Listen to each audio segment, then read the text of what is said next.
শীতকাল মোটামুটি সবাই একটু রোদ্দুরটা পছন্দ করি। আমার মেয়ে তো সবসময় রোদ্দুরে থাকতে ভালোবাসে, সবসময় রোদ্দুরে থাকতে ভালোবাসে না, মানে এই জায়গাটার খুব ফেভারিট। ও ছোটো থেকে এই জানলায় বসে থাকতো, শুয়ে থাকতো, জানলা দিয়ে লোক দেখতো, বৃষ্টি হলে তো আরও ভালো লাগতো। কিন্তু এই যে দেখো পুরো রোদ্দুরটা ওর গায়ে লাগছে, ও খুব দারুণ এনজয় করে। হ্যাঁ, এবার পুরো শুয়ে পড়ো, পিঠটা দিয়ে আরাম করে শুয়ে পড়ো। মা ভাল লাগছে? তোমার এই রোদ্দুরটা ভালো লাগছে? আমার ছোট্ট বুড়ি, একটু গায়ে হাত বুলিয়ে দেবো, একটু গায়ে হাত বুলিয়ে দেবো, এবার তো ঘুমিয়েই পড়বে।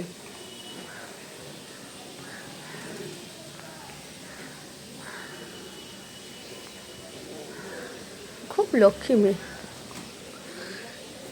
সবাই সবার নিজের কাজে ব্যস্ত, কিন্তু জানলায় উঠে রোদ পোয়াচ্ছে।